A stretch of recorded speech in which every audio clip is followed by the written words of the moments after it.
LeBron James isn't new to big moments. The man has delivered game winners in the NBA Finals, carried franchises on his back, and stood at the center of basketball culture for over 2 decades. But even for him, this one felt different. It wasn't about him. It wasn't about the Lakers or the NBA, or even his own legacy. This was about 2 players, Caitlin Clark and Sophie Cunningham, and what they represent for the future of basketball. When LeBron stepped up to that podium, the room was already buzzing. The WNBA season had been electric. Headlines dominated by Clark's record-shattering rookie year and Sophie's unapologetic rise as one of the most authentic and outspoken voices in the league. They weren't just playing basketball.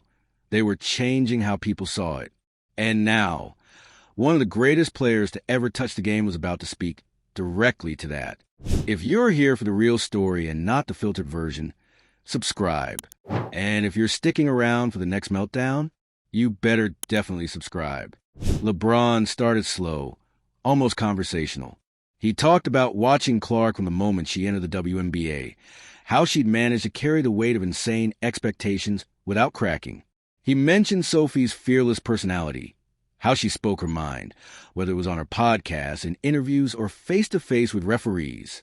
He said these were qualities that couldn't be taught, only earned. Then he turned it up. "You two aren't just hoopers," he said, looking right at Caitlin and Sophie. "You're architects. You're building something bigger than the box score. You're making people care who never cared before. That's power, and that's responsibility." The crowd shifted. You could feel people leaning in. This wasn't just basketball praise. This was LeBron passing the torch in real time. He talked about what happens when a sport has its turning point players, the ones who change everything. He brought up Magic Johnson and Larry Bird, how their rivalry didn't just save the NBA, it reshaped it.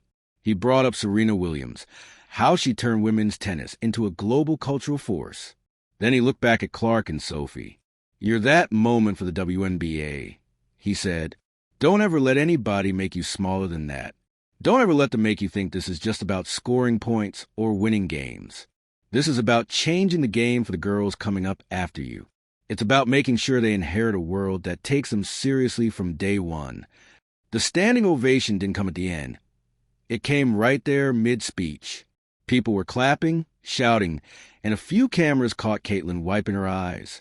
Sophie smiled, but it was the kind of smile you make when you're trying to hide how much something just hit you in the chest. But LeBron wasn't finished. He pivoted to the reality of what comes with this kind of platform. The scrutiny, the backlash, the constant microscope from fans, media, and even people inside the sport. "They're going to test you," he warned. "They're going to push you to see if you'll break. And when you don't break, they'll try to twist it into something else. That's the price of being first. But here's the thing, it's worth it. Every ounce of that fight is worth it if it means the next generation won't have to fight as hard." He stressed the importance of owning their image, controlling their narrative, and not letting others define them. It wasn't just the advice of a veteran athlete. It was the advice of someone who'd lived in the center of the sports media hurricane for most of his life. What made the moment bigger than just LeBron's words was the way other legends immediately rallied around it. Magic Johnson posted later that night, calling Clark and Sophie the faces of the future and drawing direct parallels to what he and Bird did for the NBA in the 80s. Shaquille O'Neal chimed in, saying their impact could be generational if they stayed true to themselves. Steph Curry shared the clip of LeBron's speech on Instagram, writing, "Facts, 100% facts." Even Wayne Gretzky, who's about as far from the WNBA as you can get, weighed in, comparing Clark's impact to when he joined the NHL and drew in a whole new audience. It was like a sudden consensus among the sports world. What Caitlin and Sophie are doing isn't just impressive, it's historic. But the praise isn't without its shadows. With every big leap forward, there's pushback. Inside the WNBA, there are still players and fans who question the hype around Clark and Sophie. Some see it as overexposure. Some resent how quickly they become the league's most marketable stars. LeBron didn't shy away from that reality in his speech. He acknowledged that not everyone in the room or in the league was going to be a cheerleader for their success. "That's fine," he said. "Not everybody celebrated Magic and Larry when they came in. either. But they couldn't be ignored. And neither can you. The thing is, Clark and Sophie's influence goes beyond the scoreboard. Clark's arrival has sparked tangible changes. Youth basketball sign-ups for girls have spiked in multiple states. Fever games sell out no matter where they are on the schedule. National TV networks are putting more WNBA games in primetime slots. Sophie's blunt honesty and charisma have helped break the stereotype that women's sports stars have to be overly polished or avoid controversy. Brands are noticing, too. The endorsement deals are coming in faster, and not just a token, let's support women's sports deals. We're talking about real marketing pushes where Clark and Sophie are at the center of the campaign, not a side piece to an NBA tie-in. That's exactly the kind of cultural shift LeBron was talking about, the kind that makes big corporations rethink how they see female athletes altogether. It's also why the old rules don't apply to them. They're not just representing their own careers. They're representing the idea that women's basketball can be just as commercially and culturally relevant as the men's game. That's a heavy load to carry, and LeBron made sure to acknowledge that. You can't control how everybody feels about you, he told them, but you can control how you show up every single day. Be bigger than the noise. Be better than the hate. And remember, you're not doing this alone. There are people who've been waiting for this moment for years, and they've got your back. When the speech wrapped, the applause wasn't polite. It was loud. Players from both leagues stood up. Coaches clapped. Some fans in the back even started chanting. It was one of those moments where you could feel the room shift, where you knew the words were going to live longer than the event itself. In the days after, clips of the speech went viral. It wasn't just sports outlets sharing it. It was business publications, culture blogs, and political commentators. Everyone had an angle, whether it was the cultural impact of women's sports, the importance of athlete activism, or just the sheer star power of seeing LeBron James publicly endorse the next generation. For Caitlin and Sophie, it was more than a nice ego boost. It was validation from someone who's been at the top, who knows the cost of that climb, and who still believe the fight is worth it. And for the WNBA, it was a moment they couldn't have scripted better if they tried. A living NBA legend telling the world that the league's brightest stars are worth paying attention to, not as novelties, not as charity cases, but as legitimate cultural forces. The question now is what comes next. Because speeches, as powerful as they can be, are only the spark. The real work happens in the seasons ahead. In how the WNBA supports Clark and Sophie, in how the media covers them, in how fans respond when the honeymoon phase is over and the grind of expectation sets in. If the league plays this right, this could be the beginning of a true new era. The kind where names like Clark and Cunningham sit alongside the Magics and Birds in the conversation about who saved and redefined their sport. If they fumble it, if they let petty resentment, poor management, or lack of vision get in the way, then the revolution LeBron talked about might stall before it reaches its full potential. But judging from the look on Clark and Sophie's faces during that speech, they're not waiting for permission to lead. They've already stepped into the role. And now, with the backing of some of the biggest names in sports history, they're not just playing the game, they're playing for keeps. When the crowd finally settled after LeBron's speech, the energy didn't vanish. It lingered in the air like a pressure change before a storm. People weren't just clapping for a nice moment between an NBA icon and two WNBA stars. They were clapping because they understood the magnitude. You don't get speeches like that unless something real is shifting. For Caitlin Clark, it was one of those rare instances where the noise around her career aligned in a purely positive way. The past year had been a balancing act, navigating the nonstop attention, the physical targeting on the court, the constant comparisons, and the media narrative tug-of-war. Hearing LeBron validate her role in the sport wasn't just flattering. It was a reminder that the grind had been worth it. For Sophie Cunningham, the moment landed differently but no less powerfully. Sophie has always been a lightning rod, fiercely competitive, unfiltered, and unafraid of stirring the pot. She knows what it's like to be both celebrated and criticized, sometimes in the same week. LeBron's acknowledgement of her authenticity and influence was a public affirmation that her style of leadership isn't just tolerated, it's essential. After the event, behind closed doors, there was talk about how the speech would be received inside the WNBA itself. There's no hiding that locker rooms can be political spaces, and attention from outside voices, especially from the NBA, can stir both pride and jealousy. Some veterans will welcome the praise for Clark and Sophie. Others will quietly bristle, wondering why their own contributions haven't drawn the same level of fanfare. But the reality is, moments like this can't be manufactured. Clark and Sophie didn't lobby for LeBron's speech. They earned it by creating undeniable impact on and off the court. That's the kind of thing you can't PR into existence. You can sell a brand, but you can't fake cultural momentum, and they have it in spades. The historical comparisons kept surfacing in the hours after.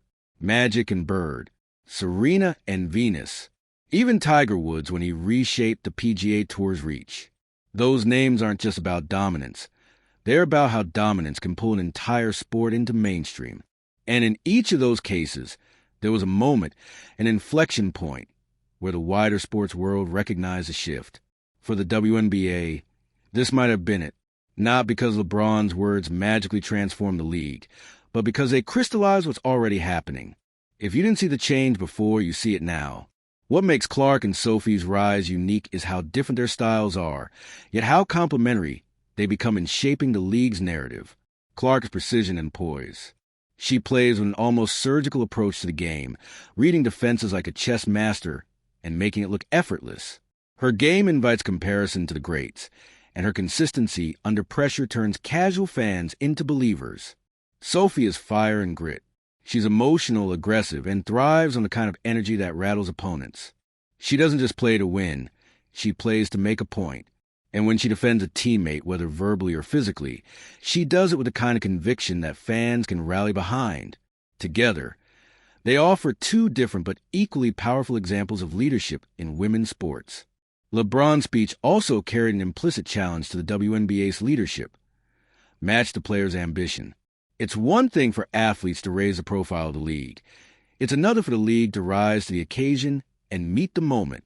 That means investing in better marketing, securing better media deals, and most importantly, creating an environment where stars like Clark and Sophie can thrive without unnecessary obstacles, whether that's on court in terms of officiating or off the court in terms of resources and support.